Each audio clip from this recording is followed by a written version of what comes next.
ప్రభునందు ప్రియమైనటువంటి నాతోటి దేవుని పిల్లలైనటువంటి మీ అందరికీ మన ప్రభువును రక్షకుడైన యేసుక్రీస్తు నామములో మీ అందరికీ వందనాలు తెలియజేస్తా ఉన్నాం. ప్రియమైనటువంటి దేవుని బిడ్డలారా,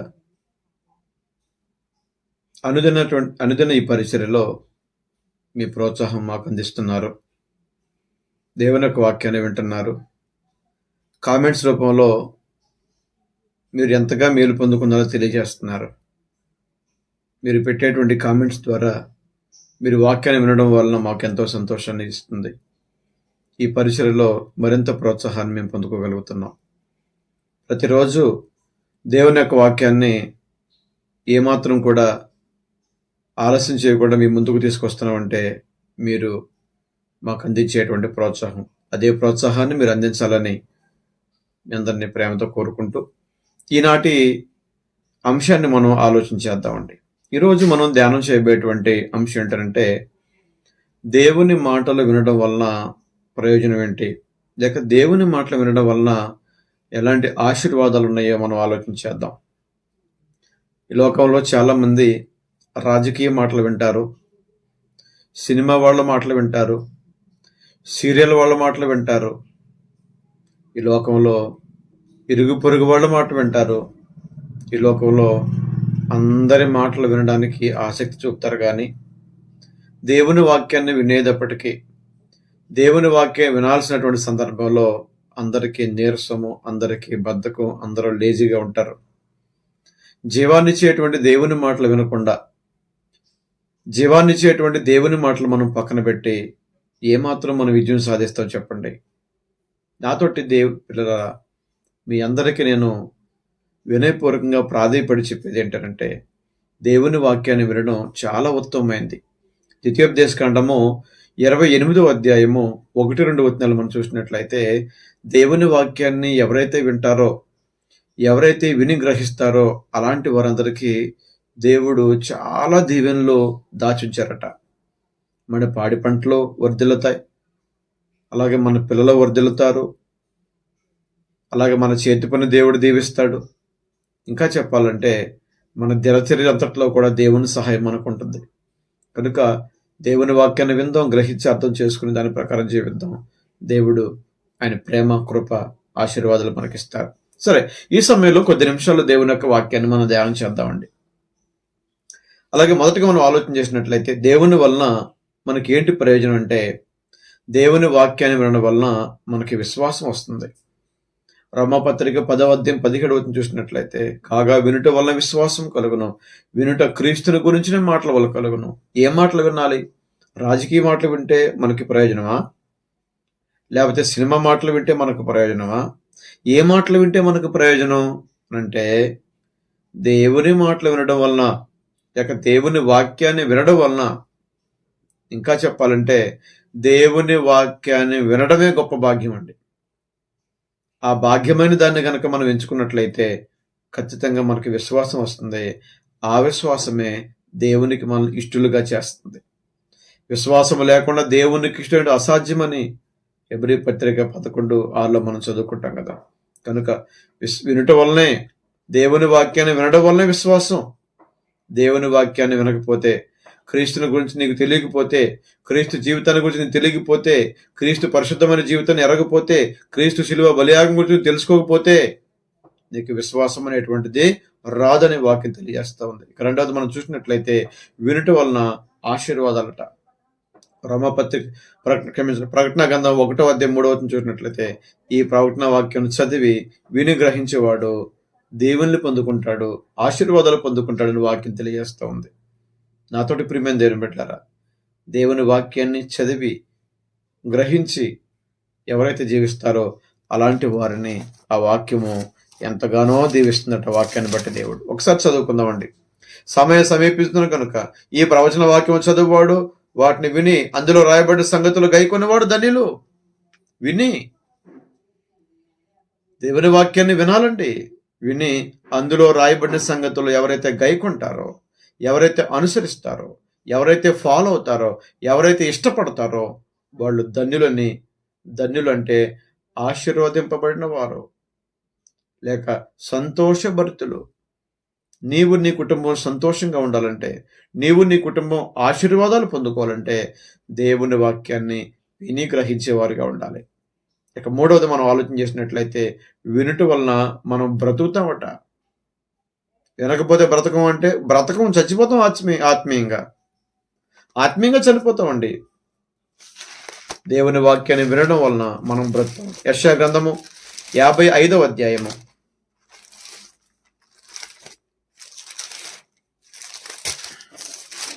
యెషయా గ్రంథము 55వ అధ్యాయము 3వ వచనం చదువుకుందాం. చెవియొగ్గి నా యొద్దకు రండి, మీరు వినిన యెడల మీరు బ్రతుకుదురు. నేను మీతో నిత్య నిబంధన చేసేదను, దావీదుకు చూపిన శాశ్వత కృప మీకు చూపుదును. దావీదుకి ఎలాంటి శాశ్వతమైన కృప చూపాడో అలాంటి శాశ్వతమైన కృప చూపుతాడట. చెవియొగ్గి ఆయన యొద్దకు వస్తే, జాగ్రత్తగా వింటే మనం బ్రతుకుతామట. లేకపోతే ఆత్మీయంగా చనిపోతామండి. దేవుని వాక్యాన్ని వినకపోతే గ్రహింపు రాదు. గ్రహింపు లేకపోతే మారు మనసు పొందాల్సినటువంటి పరిస్థితి ఉండదు. మారు మనసు పొందకపోతే పాపిగా జీవిస్తావు. పాపిగా జీవిస్తే నువ్వు ఆత్మీయంగా చచ్చినట్టే. నువ్వు ఆత్మీయంగా బ్రతకాలంటే, ఆత్మీయంగా శాశ్వతమైనటువంటి దేవుని కృపను పొందుకోవాలంటే ఖచ్చితంగా దేవుని వాక్యాన్ని నువ్వు వినాలి. దేవుని వాక్యంలోనే మనకు బ్రతుకుంది. నీ వాక్యమే నన్ను బ్రతికించును, బాధల్లో నాకు నెమ్మదినిచ్చును అంటాడు 119వ కీర్తనలో. దేవుని వాక్యం మనం బ్రతికించేది, దేవుని వాక్యం మనం నడిపించేది, దేవుని వాక్యం మనకు వెలుగునిచ్చేది. అలాంటి దేవుని వాక్యాన్ని మనం వినాలి. వినడం వలన ఎన్నో ప్రయోజనాలు ఉన్నాయి. 4వది మనం చూసినట్లయితే వినడం వలన మేలు కలుగుతుందటండి. ఇర్మీయా గ్రంథము 4వ అధ్యాయము, ఇర్మీయా గ్రంథం 42వ అధ్యాయము 6వ వచనం చదివినట్లయితే 42వ అధ్యాయం 6వ వచనం చదువుకుందామండి. 42:6 చదువుకుందామండి. మీకు మేలు కలిగినట్లు మేము మన దేవుడైన యెహోవా మాట వినువారమై, అది మేలే గాని కీడే గాని మేము ఆయన యొద్దకు నిన్ను పంపు విషయంలో మన దేవుడైన యెహోవా సెలవిచ్చిన మాటకు విధేయులు మగుదుము. దేవుని మాట విధేయులు అవడం అంటే ఏంటో తెలుసండి. విధేయత అనే మాటకు అర్థం ఏంటో తెలుసా? దేవుని మాటను వినడమే విధేయత. నువ్వు దేవుని మాట వినకపోతే నువ్వు విధేయుడు కాదు, విధేయురాలు కాదు నువ్వు. మరి ఎన్ని ఆదివారాల ఆరాధనకి వెళ్తే ఉపయోగం ఏముంది? దేవునికి ఎంత కానుకిస్తే ఉపయోగం ఏముంది? సంఘంలో ఎంత భక్తిగా నటిస్తే ఉపయోగం ఏముంది? నీలో విధేయత కావాలి. వాక్యాన్ని విని అర్థం చేసుకుని జీవించేటువంటి విధేయత కావాలి నీకు. అలాంటి విధేయుల దగ్గరే దేవుని ప్రేమ ఉంటుంది. అలాంటి విధేయులతోనే దేవుడు సహవాసం చేస్తాడు.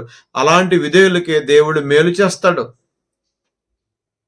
కనుక దేవుని మాట వినే విధేయులుగా ఉండాలని మీకు ప్రేమతో తెలియజేస్తా ఉన్నాను. కనుక దేవుని వాక్యాన్ని మనం వినాలి. ఎలా వినాలంటే యాకోబు పత్రిక 1:19 ప్రకారము వినుటకు వేగిరపడేవాడును.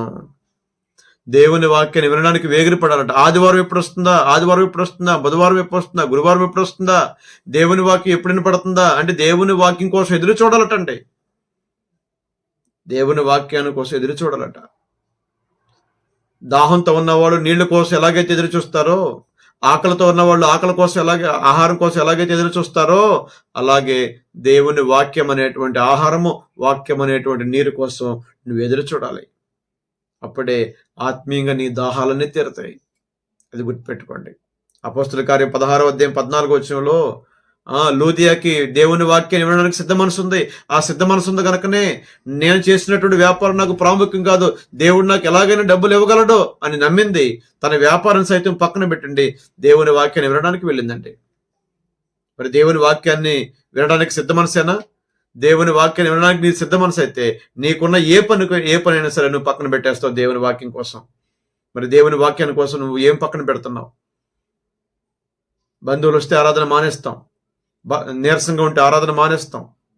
ఈరోజు ఆరాధన మానడానికి ఎన్ని వంకలు చెప్తారండి మన వాళ్ళు. ఆరాధన మానడానికి ఎన్ని చెప్తామండి మనం. ఏది కూడా వ్యాలిడ్ రీజన్ కాదండి. ఏది కూడా వ్యాలిడ్ రీజన్ కాదు. నీ రీజన్ సరైనదై ఉండాలి. కనుక దేవుని సన్నిధికి ఎప్పుడు దూరం కాకూడదు. దేవుని సన్నిధిలో దేవుని మాటలు వినపడతాయి. యేసు ప్రభువు బ్రతుకున్న కాలంలో దేవాలయంలో ఆయన మాటలు వినడానికి వేగిరపడుతూ వచ్చేవాళ్ళట, పెందలకడే వచ్చేవాళ్ళట. కనుక దేవుని మాటలు వినడానికి పెందలకడే నువ్వు రావాలి. అదే నీకు ఆశీర్వాదం. అతను లోకసువార్త 10వ అధ్యాయం 41-42 వచనాలు చూసినట్లయితే మానవ జీవితంలో ఉత్తమమైనటువంటి చర్య ఏంటంటే దేవుని వాక్యం వినడం. అక్కడ ఇద్దరు సహోదరులు కనపడతారు, మార్తా మరియ. ఒక ఆవిడేమో విస్తారమైన పని పెట్టుకుంది, ఒక ఆడేమో యేసుక్రీస్తు పాదాల దగ్గర కూర్చుని ఆయన మాటలు వింటుంది. యేసుక్రీస్తు ఆమెతో అన్నాడు, ఉత్తమమైనటువంటి దాన్ని ఏర్పాటు చేసుకుందని.